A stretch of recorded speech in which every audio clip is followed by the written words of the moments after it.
Sur la président Congo, maman n'a Kagame, voilà, Macron n'a pas raté. Nana bête li kofi kana kingo ya kiku dendo.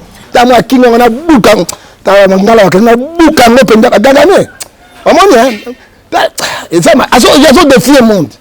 Kagame parce que nous n'avons pas l'armée. Kagame ne peut pas blaguer avec l'armée de Mobutu.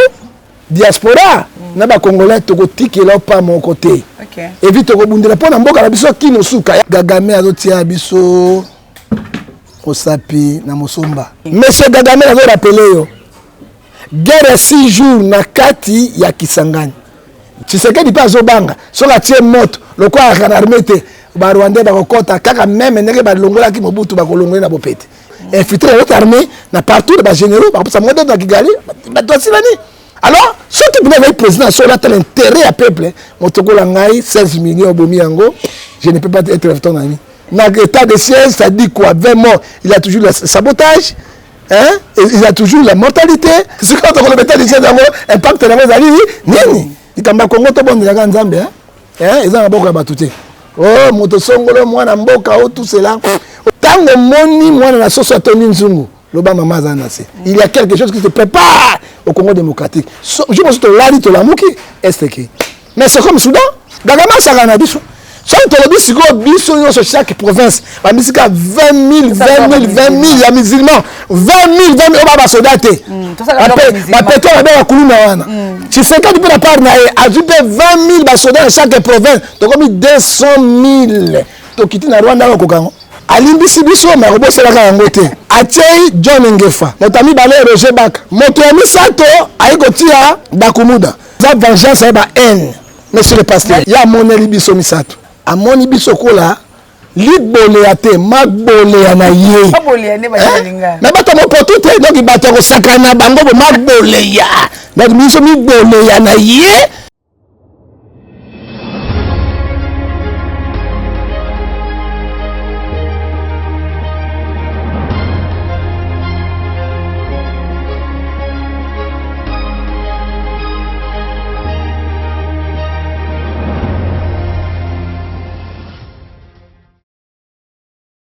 Beauté Balandia Plus Claire Télévision, la chaîne de la vérité, la chaîne qui vous informe à temps réel.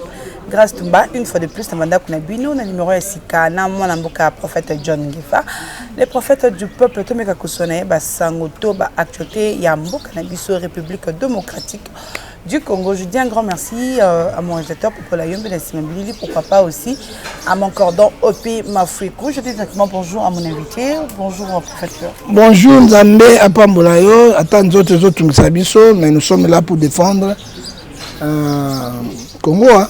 Okay. Parce que Naza toujours malade, nous sommes malades. Moyen à Kotika parce que Basango ya Congo ça se passe. Tant que nous sommes là, nous sommes côté la biso.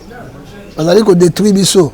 So biso vanika la kimia boye, je me suis là to la moko to perdre de Congo. Nzambe ya pambola yo to bana na prière. OK. Tata to tike mission maboko na yo, pambola sunga batela. Esa maman maele boanya science intelligence. Atune pa na yo. Nzambe banda na biso bosuku na biso to tike ba diaspora maboko na yo. O pambola bango, fungola bango, batela bango. Bazwa ba pambola biso na komona Yesu Masia. Amen. Amen beaucoup le kalosako.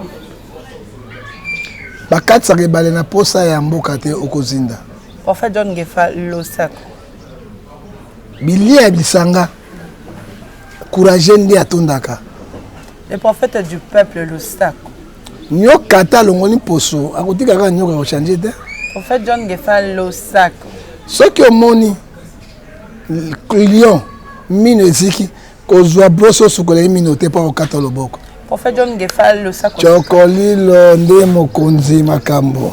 OK, prophète John Ngefa to monaki mokolo mwa lobby vidéo ebimaki ya président ya Rwanda na kombo ya Paul Kagame bipa yo wapi anié génocide oyo isalema awa na République démocratique du Congo partie est pe alobi que non prophète nani docteur Mukwege asalaka nyonso wana pona na manipulation politique. Oui, maman. Moïse, Moïse, il est un prophète de l'Internet. Mais Moïse a bundé la Kimboka en Israël. malgré akolaki na palais royal. Gagame azotia biso osapi na Mosomba. Pe balutiaka Mosapi na lisoko ya kobade. Omana Gagame osala, azo bina Mosamba otia biso atie Jérémie na Mosomba, atie mutu azotiaka biso na Misomba. Gagame kuku dende tu pisanga colère moko grand na kena ye monsieur. Omani Gagame. OK. Gagame azali na force étrangère. Occidentaux basimbi Gagame. Gagame aujourd'hui est devenu le président le plus puissant. On va utiliser. Gagame a blâmé la France. Au Cani, mais tout n'a qu'à des raisons diplomatiques. Mais bah, il y a tout n'a biso, tout gagne la France et la Belgique. Gagame lui parvient à parler. Parce que Jean 14, verset 6, c'est lobby. Jésus est la vérité, le chemin et la vie. Avec un lien génocide rwandais, c'est un boka so ayebi yangote. Na kei na Gagame liboso. Les paroles s'envolent, les écritures restent. Oui. Gagame ayebi asala crime moko na Congo te. Oui. Agasa crime. Ayebi yangote. Monsieur Gagame a rappelé yo. Guerre 6 jours na kati ya Kisangani. 2 armées étrangères. Ouganda na Rwanda babundi na territoire ya Congo. Ba mort mo na livre na fleuve na rive gauche na ba mort na. C'est un crime. C'est un crime. Il y a Wanganyang. Wanganyang guerre 6 jours. De monsieur Gagame. Ba Rwanda na autorisé Kabila sans chambre à parlement. Bakoti.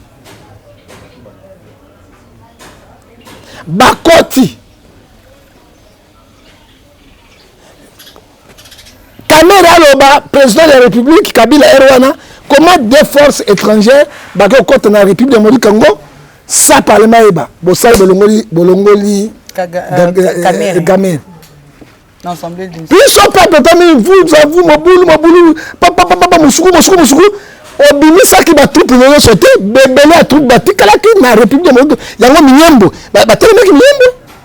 Obi combien de morts bakufa ki wana?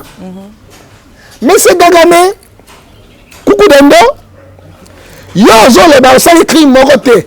Tozali siko 100 millions d'habitants, 16 millions de morts. O bakufi na ba guerre moko illégale na République démocratique du Congo na maboko na yo Gagame te.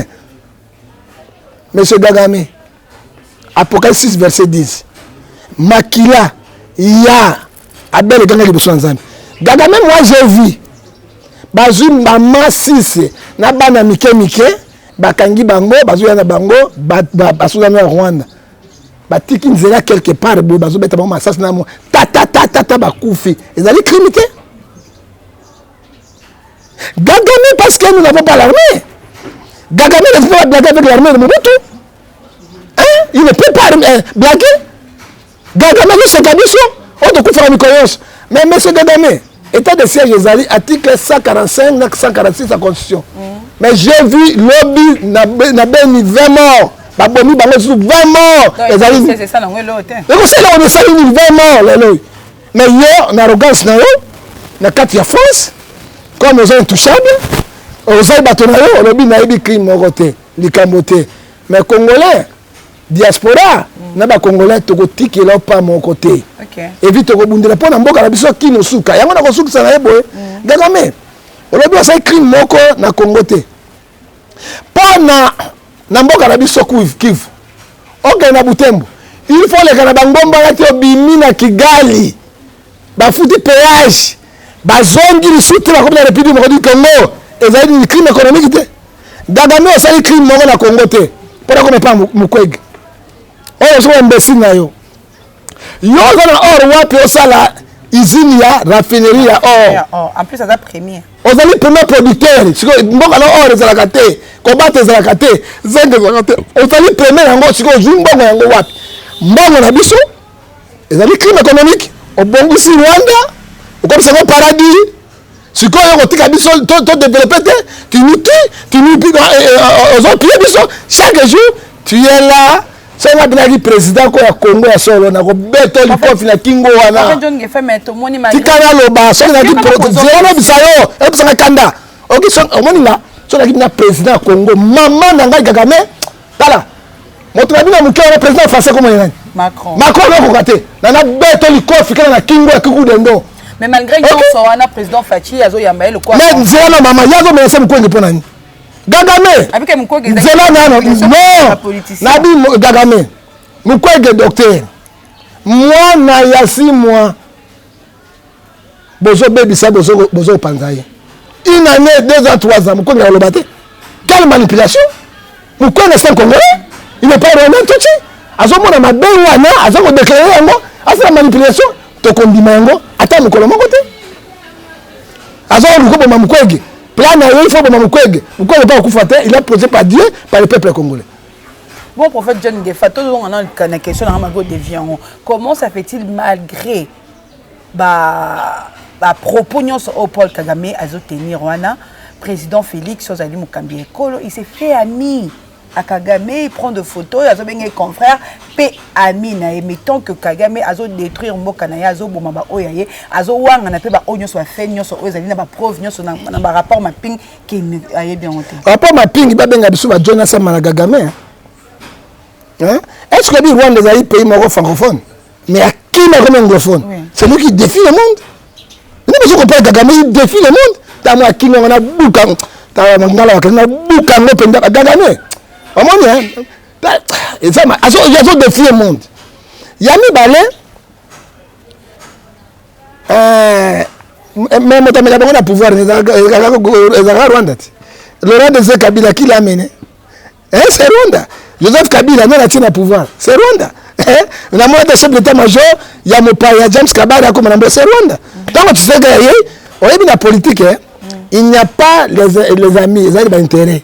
Ce sont les intérêts. Tu sais que tu n'as pas d'intérêt, mais il y a un bousculé mouton. Alors, mettre là dehors. Parce que, au moment qui se dit, et quand on a mis la gomme à bouille, et les autres, ils ont cassé la makolo. Tu sais que tu pas Zobanga, sur la tienne moto, le quoi à l'armée, les Rwandais, les Rwandais, car même les Rwandais qui m'ont na bopete. Et puis, notamment ça va, les Rwandais sont partout, infiltrés dans notre armée, partout, les généraux, par exemple, ça m'a donné dans Kigali, alors, ceux qui veulent être président sont là, tel intérêt à peuple. Mon Togo Langaï, 16 millions de Bomiango, je ne peux pas être ton ami. Nous avons un ennemi parce que le peuple ne vote pas. Le peuple n'a pas de langue, n'a pas de Kambali sécurité. Il faut être comme Mobutu, comme Kadhafi. Merci beaucoup, prophète John Ngefa. Soutien au FRDC, au Toyebi, que nous avons t-shirt, les autres Tekama. Bon, on va t-shirt, on a côté qui est évité, ceux qui ont la prochaine ligne évité. Tout le monde, première dame, a t-shirt, n'a pas présenté, que non, soutien au FRDC. Mais le lot 20 morts, tu as est malgré que on a un état de siège. Qu'est-ce qui ne va pas vraiment juste? Maman n'a pas ça qui bino. Osez 4-6, mon peuple périt par manque de connaissances. Bon, on a qui fanatisme aveugle. Hein? Nous avons 2 provinces. Bazali, la milice, bien armée jusqu'au dans 122 groupes ethniques, il y a ministre privé. Mais Banet au bandit guerre au état de siège, Bakanga 50, à 60. Malgré le gouverneur, il y a un soldat, ex-rebelle, Bakanga yango. État de siège, et ça, il y a 30 jours. Bakanga renouvelé 2 ou 3 fois. Donc 3 mois aussi. Après 3 mois, il n'y a pas d'état de siège. Ceux qui vont réussir, ok, ceux qui vont réussir, c'est fini. Le gouvernement civil, le pouvoir civil, les zongi. Ça dit quoi? Même l'état de siège, on a un résultat. Peuple, est, on a bazo sepela, peuple est, bazo bina, comme une paix. Mais paix, ça aussi catalogue parce que groupe de gens qui ont permis à Rwanda. Ceux qui vont les bazongi parce que l'état de siège, comment 20 morts, les sous lobby, dans l'état de siège, ça dit quoi? 20 morts, il a toujours le sabotage. Hein? Il a toujours la mortalité. Alors, R20 morts, on a côté président, on a président rwandais en France. Ça la bakola de amitié. Mais ça bakola banda kala. Tu vois les bafoda tu sais que na bazo simana banda kala ils allaient l'autre. Comment tu sais que d'accord que 5 maman pesanga le sang. Ba rwandais. Pesanga le sang. Ba ngranke manke mangele taf. Comment le président congolais a s'incliner dans le génocide de Rwandais, mais le président rwandais a zowanga ya ba congolais. ezali moto azomona mosusu apamba niveau na été pamba yango wana parce que ye ako s'incliner na génocide barwandais. OK. Mais 16 millions na biso.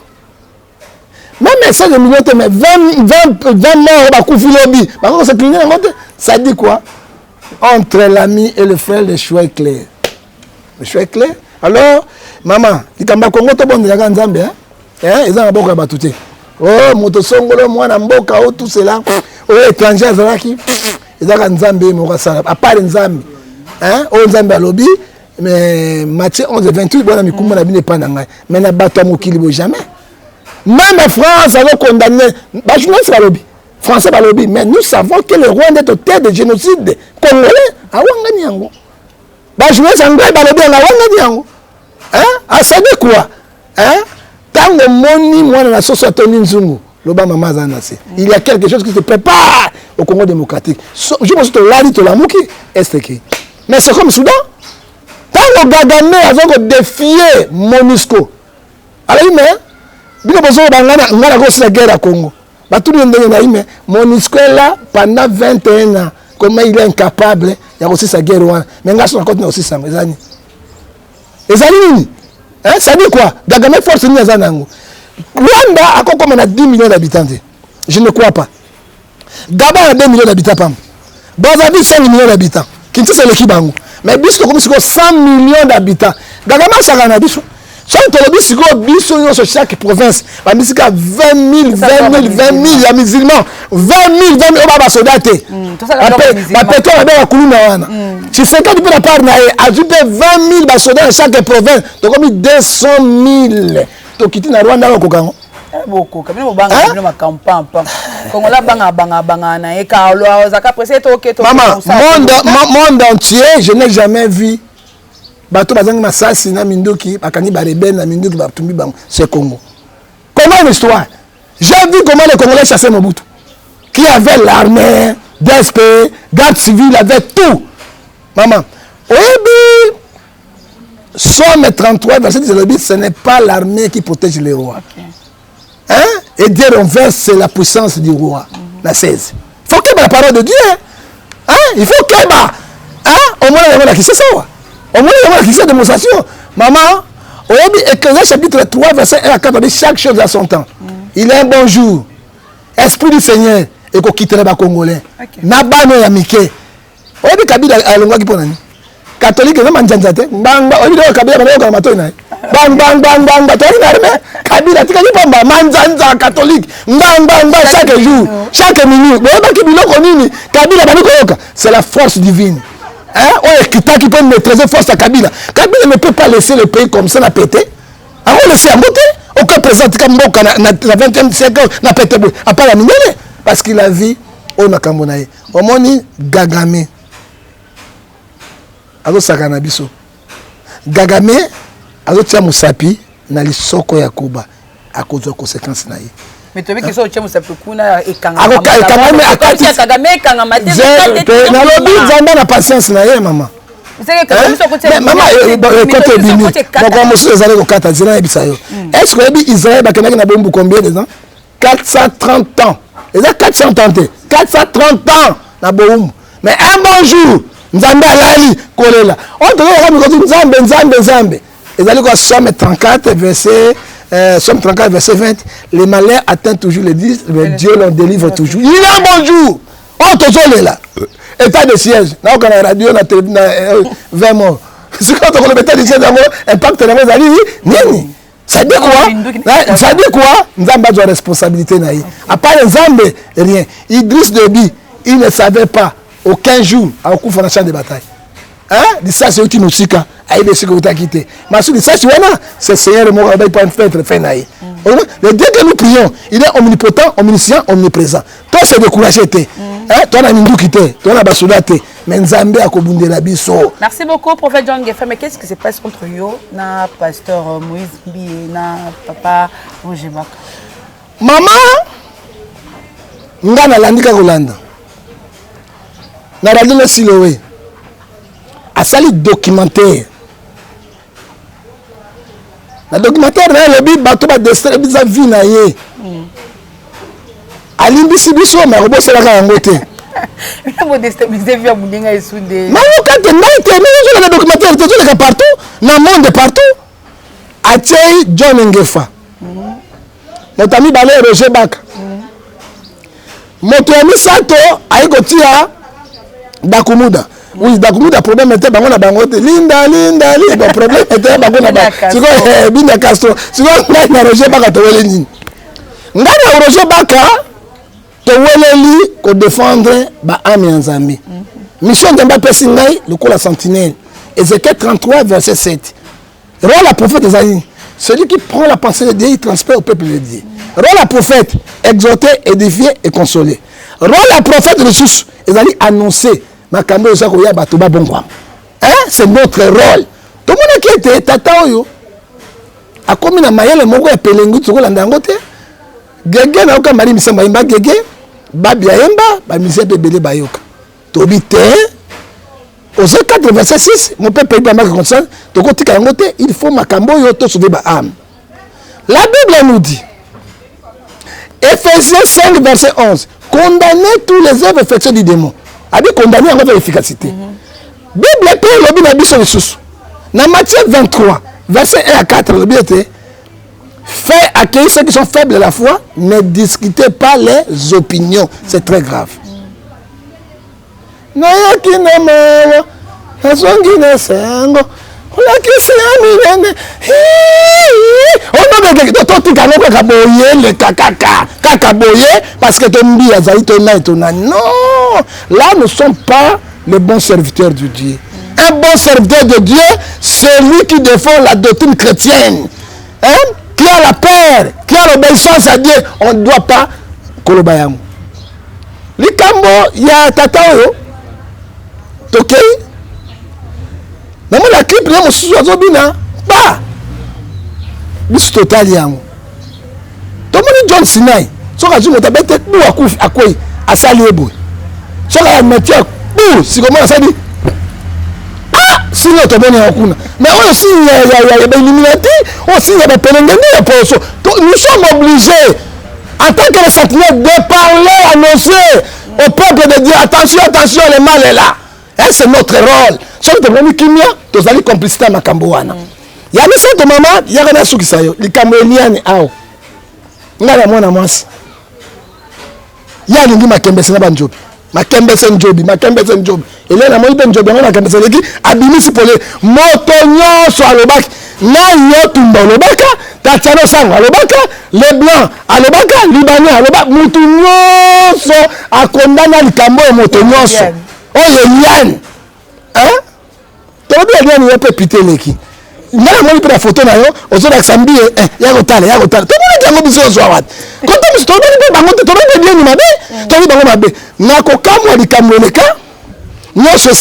que tu as dit documentaire libanais. Alors, c'est la documentaire à Kamati, Ngefa, Roger Bakache. Roger Bakache. Akamati Dakumuda atie yango. O bato ba destabiliza ngai na vie na ngai bangoyo na limbisi bango. Non, monsieur le pasteur. Na kotangela ba verset biblique. Et là ko sali, o ko sala yango za vengeance ba haine. Monsieur le pasteur. Na limbisi bino ko ni prophète. O ko limbisa moto exposer batote. Il nous exposé. Hein? Donc, la cabine, ils sont pas pour biso exposer biso. Qu'est-ce qu'il va faire le col à Moussali Nanzan? Aïnaga le babou. Proverbe 10, verset 12. Les querelles, et si c'est les incendies, l'amour couvre toutes les fautes. Ça, côté à biso na katinamo. Alinga sa ngoli susuboy. Alinga le banini na kati na mukanda na Jean 13, verset 34. Na commandement jamais aimez-vous les uns les autres atabo salinga boye mais na limbisi bino alors kamada sous Romains bazanga ba verset biblique 12 verset 17 à 18 azana ba verset biblique alors ngoloba ngai na limbisi bino mais totika vengeance nzambe et sale mais lui n'a pas fait ça c'est elle a goya sali non elle a goya sali Galates 5 verset 19 les œuvres de la chair sont manifestées jalousie la haine, l'idolâtrie. Et en affaire, ceux qui commettent de telles choses n'iront point dans le royaume de Dieu. Il a fait ça, il nous a exposé. Problème à Sanini, il y a mon Elibiso Misato. Pour les Cambonaïs, tout le monde qui mobimba. À mon Elibiso, à mon Elibiso, Ngai, Dakumuda, Roger Bak, pour les autres, il internet partout. Comme frère Christian. Frère Christian, à l'obéir. Et donc, Sanini, à mon Elibiso, là, Liboléate, Magboléanaye. Mais bato mo potu te donc bato ko sakana bango bo Magboléya. Donc miso Magboléanaye, abangi tumba, abangi tatano sango, abangi libanais, abangi Jérémie Memba, abangi tous les journalistes, les pasteurs, abangi bango pour biso ba mo potu na Magboléanaye. Monsieur, au pardonnez bisoté, vous avez l'esprit de la haine.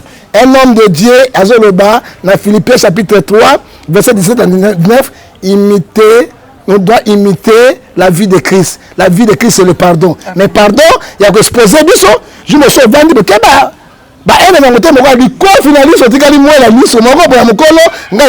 alors, moi, je renforce aussi ma sécurité spirituelle, physique. Et c'est dit quoi? Les lois qui m'a besoin c'est un billet avec une tête parce que les images les cas sont la chaîne documentaire. Merci beaucoup, prophète John Ngefa. Je dis vraiment mes condoléances à toute la famille de la communauté ACK. On ne peut pas perdre pasteur Jacques Pambo, avec qui pasteur responsable. Il y a ACK Ebina Wende depuis Brazzaville, à Koufaki Mokolo moi samedi, M. Koleka, na Kasumbalé ça. Je suis vraiment de cœur avec toute la communauté ACK, na représentant légal à Bango, avec Pascal Moukouna. Prophète John Ngefa, tu as que des gens sous Canada. Okufa pasteur. Jeune ka okufa ba mibanya okufa kate. Yaso kuna. Oya ba ngo fondondo je te dis membo. Ba bongo mate. Tala mama mafuta bandaki ko kitana mu. Somme 133 verset 1 à 4. Tant on a le verset biblique est au contraire et kitaki na mutu na Aaron.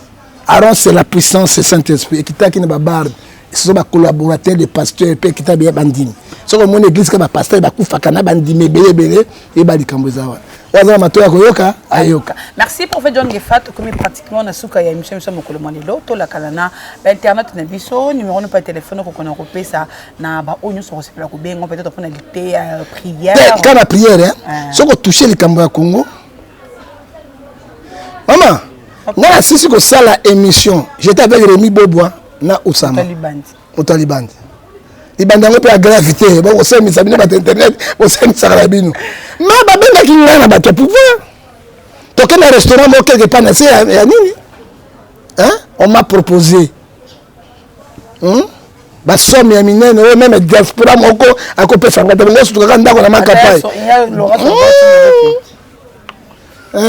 a dit, maman. Ok. Oh, la langue a montré la bonne habitude, beaucoup de gens. Mais moi, nana kisi na bague na nataka magie fuli. OK, mbongo ya ngoyo. Yake pa na biso zala tel simba équateur mobimba te kuna te okomi bonomé par terre. Na moni peuple na souffrir nango. Depuis Kabila na boyaki ba corruption. Na moni ndo tuzo le ko na bi. Otiki na ngata na komi na ndako na bi na ko sabi na ko trai peuple te. Tumba. Oui. Na mo bato mosusu ko bilongero ko ya ngulu. Mais tala maman na moi c'est azuyo ebiti na nango. Soko lingi mobali te kolia mbongo na ye te. Olé conscience ne kosala. Ozomona bato bazo baluka ekso na bi non je ne peux pas le faire à cause ya Congo. Mais soki likama Congo bolobi na maladie ozomona otoka na za malade sérieusement. Mais pour la Congo na koloba na koteka Congo te. Je reste à ma position. Mais comment bien ton ministre mais moi c'est de mututo na loka le veki. À l'Afrique du Sud non? Mais imam Sadiko, Asaki rébellion, Asaki mouvement, ni gouvernement quoi, mais là on a poste gouvernemental. Atra imam ne Zambie pourquoi Bolinga to kotana non, Zambie atini biso pour la libération au Congo. Congo est libéré na noté.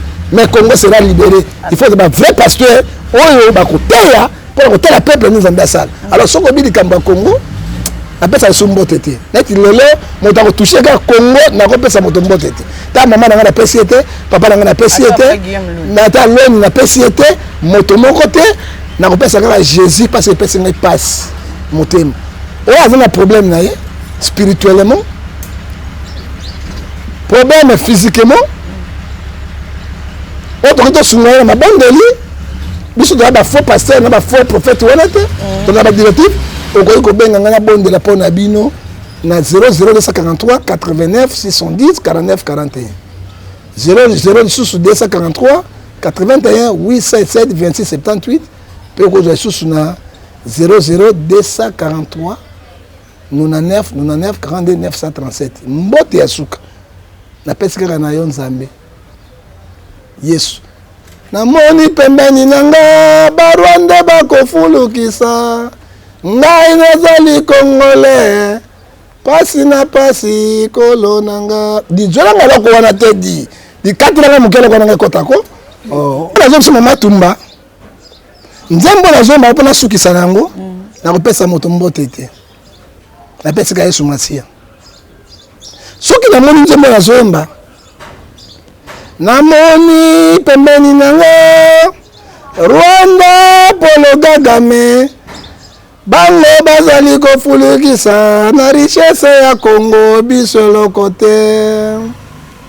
Namoni pembeni nanga Kagame kukudombe akoloba libanga ya Davidi ebeta ye na kati ya ngolongogo kotikanga te yawa kotikanga osoki bondi milanga te kotikanga te kotikanga te